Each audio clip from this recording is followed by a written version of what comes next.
Unsa imong buhaton if naa ka sa ilawom sa kuweba, ngit-ngit pa jud, nya imuhang gigamit is flashlight lang. Nya di nakakabalik tungod kay kalit nga ang tubig murag sapa kakusog padung sa imuha. Nya ang tubig gahinahini nagpasaka dinhi sa imong liin. Mauni ang tinuod ni nahitabo sa Thailand. Usa ta mo ato sa storya, languya usa didto sa ilawom ang balay ni like and share and hunghungi siya. Subscribe.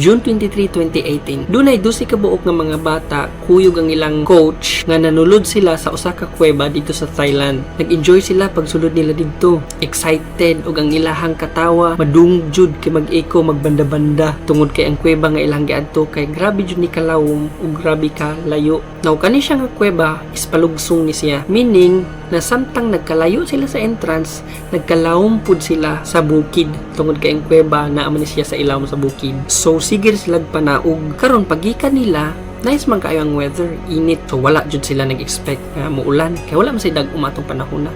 Pero hapon na to, nya karon kay di kalit man nag-ulan. Now syempre sila katuo man sila sa sulod, wala pa nila na feel ug wala pud sila kabantay. Ug tinuod man ang tubig sa ulan, di kalit pud og bundak dito sa ilaha. Ug sila wa na sila ka-react ug balik pa didto kay again naa sila sa ubos. Ug musaka sila pagbalik, it is hard for them na kay grabe naman jud kakusog unya. Mura nagsapa gani ug dinhi nagsugod ang ilang kalbaryo. Ang usa ka team sa soccer player 13 ka kinabuhi na trap sa kuweba.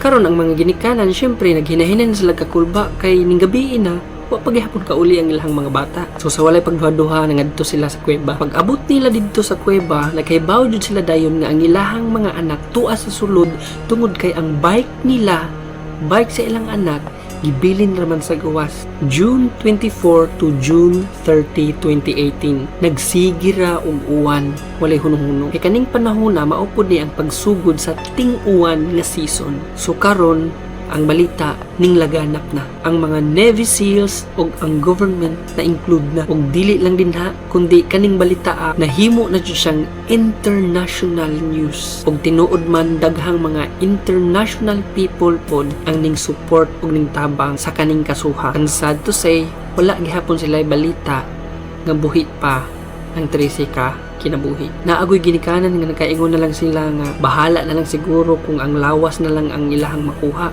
Basta ang importante is makauli ang ilang anak. Kay nawad-an na jud sila paglaom.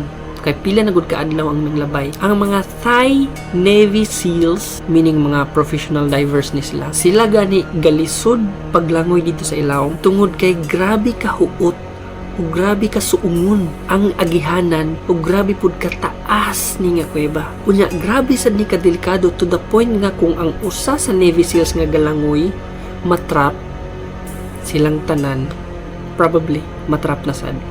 Ing anak kagamay ang giagihan aning mga tawhana. Not to mention nga ang tubig mura sag sapa. So imagine huot na kaayo, gamay og agihanan, bato-bato pa jud ni.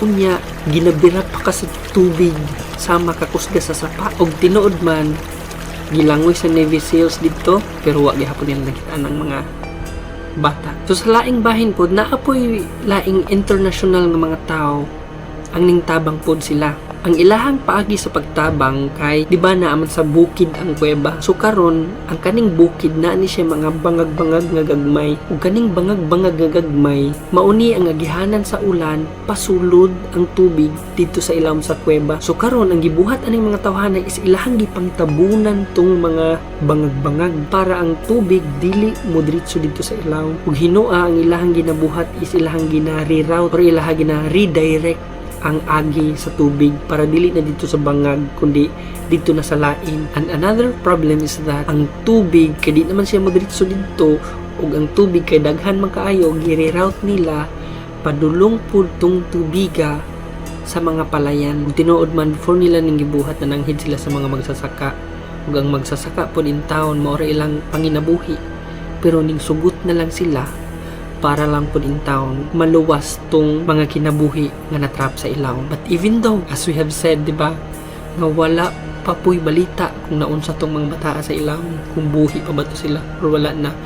Pero ang kaning mga magsasaka, ning sugot lamang jud gihapon sila kay wa sila nawadag paglaom. Karon na ay duha ka buok British divers ning volunteeran sila. So nanakay sila og eroplano ug ning adto sila dinhi sa Thailand. Ug kani silang duha expert jud ni sila sa cave dive, meaning expert ni sila mulangoy sa huot, batuon, lubog ug kusog kaayo nga murag sapa nga tubig. Expert ni sila aning dapita. Kamao ni sila sa mga breathing techniques. Kay kung ingani ang imuhang environment mago, dapat mo ka magtipid sa imuhang oxygen kay wa ka kahibaw pila ka oras ilawom sa tubig magpabilin. So even though nga sa normal nga tao makapanik ang panghitabo, kani sila they remain calm. Kalma ra jud sila all the way. Na-trained ang ilang mind sa grabe nga pressure. Now, pag-adto nila, kay wala sila diretso tuguti sa mga Navy SEALs. Kadtong nangadtundaan ba? Kadtong mga Thailander. Kay kani silang mga Thailander nga Navy SEALs, gikan na biya sila dito, kahibaw biya sila kung unsa ka delikado. Pero, kaning duha ka buk British divers, ning pursige jud silang moadto. Ug dili lang na, giingnan pa jud ang mga British divers nga kung galing mamatay sila sa sulod, dili kuhaon ang ilang lawas. Tungod kay paman sila naminaw. So if mo palpak sila dito or ay mahitabo sa ila dito sa ilaw sa kuweba, pasagdan na sila. Dili sila i-rescue kay grabe lagi ka dangerous. June 2, 2018, ning lahos gyapon ang British divers ug tinuod man nga ang ilahang na dive is mas layo pa sa Navy SEALs sa katong mga Thailander. 9 days na ang ning lapas. So most of them, even ang mga expert nga divers, nakana sila nga nangita na lang sila og patayng lawas. Kaya imposible na jud kaayong makasurvive pa sila dinhi. Pero dunay part sa kuweba nga ang tubig wala kasaka. Naay part sa kuweba nga may dakong bato og insakto ni para kahaw asan sa tubig ug duna po'y gamay nga oxygen dinhing dapita nga able makasurvive ang tao. Og tinuod man ang 12 ka soccer player, kuyog ang usa ka coach, ang 13 ka kinabuhi. Buhi jud, walay usa sa ilaha nawala. Ug dinhi nga part na videohan sila sa British divers. Og sila pud mismo ang mga British divers na kurat. Pagkakita nila, buhi sila pero nagniwang sila og daghan sila mga samad-samad. Og salamat lang po jud no nga ang coach ni kuyog nila kay ang coach in town ang tagapagkalma sa mga estudyante o sa mga players. Dapat atong masabtan no nga dili ni plano sa coach ang mga hisilag kuweba. Plano ni sa mga players niya while abot ang coach. It just so happen nga kuyog lang ang coach sa ilaha. Ang coach in town makahilak jud siya kay ang naasing hunahuna siya ang gibasol sa tanang panghitabo. Pero what's amazing is that ang mga players or ang mga members niya ginaduphan jud siya. Ilaha gilabanan ang coach. Og tinuod man na videohan silang tanan nga buhi. Og ang problema lang pod kay ang kaning mga divers kay wa ba yan sila ka-expect nga buhi paning mga tawhana. So wala sila kadalag mga pagkaon, mga medisina or mga basic necessities. So ning promise ni sila nga balikan sila og dalhag pagkaon og mga medisina og rescuehon ni gahuman. Karon ang mga British divers ni balik na sila saka dito. Again ni agi sila sa agihanan nga huot, batuon, lubog og grabe ka kusgan nga tubig. Not to mention pila ka oras sila nang dive. So karon pagbalik nila nahatag ang video. Lipay ang tanan. Yes, buhi jud ang ginikanan ng lipay. Ang mga tao lipay, international news, mga newscaster, lipay kayong tanan. Nabuhi ang ilang paglaong. Except sa professional divers, kadtong British divers nga nakakita. Except sa sila, wa sila nalipay. Kay practically speaking, ang Navy SEALs gani, galisod og adto, sila pa bakaha nga mga inexperienced og mga bata mo imong padaybon. Walay background sa diving, walay background sa breathing techniques. So it could be nga magpanik sila kay bawd sila nga lisod kaayo ni i-rescue. Kay kung pugson jud ni sila palangoy, unya wala sila experience, basig ang mahitabo pa hinuha is that ang gi-rescue ug ang nag-rescue maupay makutluan og kinabuhi. So kung tagaan ra og oxygen tanks ang mga bata niya, sila pud mismo padaybon gaydan sa ing-ani nga sitwasyon jud, wala jud, imposible jud nga ma-rescue ni sila. Imagine ha kung unsa ka taas, 4 kilometers. 4 kilometers. Imagine sa huot nga agyanan, lubog ug kusgan kaayo nga current sa tubig, murag sapa. July 3 to July 6, 2018. This time mga Thai Navy SEALs na ang ning-adto, ning balik. So ning pahuway ang mga British expert divers. Now kaning British divers pag adto nila dito sa kuweba, nakahimo naman sila daan og ruta. So nagbilin sila og higot sa location dito sa bata ug gikan dito sa ilang gisugdan para maotoy guide nila kung asa ang location sa bata para dili na sila mawa. So ila tong sundan ang higot. Nya kani mga Navy SEALs kay ning adto sila sa bata, nagda sila mga pagkaon ug mga medisina, nga basic needs for survival. July 6, 2018. Sad news. Ang usa sa Thai Navy SEALs, expert na ni siya sa diving, nakutluan pa og kinabuhi. July 7, 2018, duha ka British divers na nawag na sila back up. Now kaning ilang back up parehas po ni nila mga expert sa cave diving. Ang uban British, ang uban pod Australian. So nagsagol na ni nga mga nationalities. Ug usa sa ilang grupo, less than 10 ra ni sila.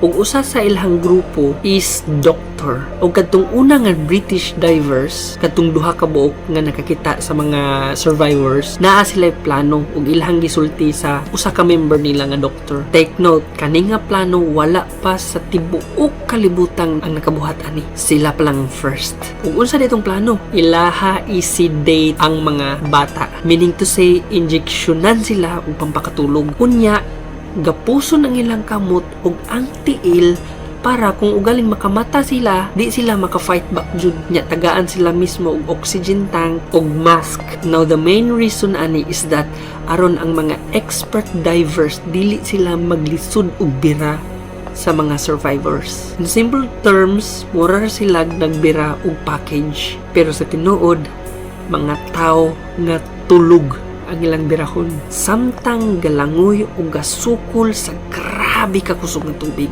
ug sa huot kaayong agyahanan. Now, ang problema ani, as I've said, kung makamata ang mga survivors. But hinoa ang kaning mga expert divers nga mo rescue, mukuha, nagdamang pudno ani sila extra nga injection para ibalik og tusok. Kung ugaling makamatay, ibalik nilang tusok para mabalik ra pug katulog ang nakamata nga survivors in the middle sa ilang paglangoy. So grabe ka risky. Kaduha pod, if ang mask nila gani nagibutang oxygen mask is kanang maigo sa bato or mabira nila nya, mabrush ang ilang mask sa bato baron or sa balas, unya matangtang, agoy sigurado jud nga wala na. Take note, pila ka oras ni nga taas kaayo nga rescue. Una-una ha, naaway part sa ilang agihan nga sa sobra kahuot, kinahanglan iuna og tulod ang bata usa sila musunod. Kay ang kaya ra is one person at a time. And another thing pa jud, og mupalpak ni, nakasalalay pud ang freedom sa mga volunteer. Kay ngano, sila mismo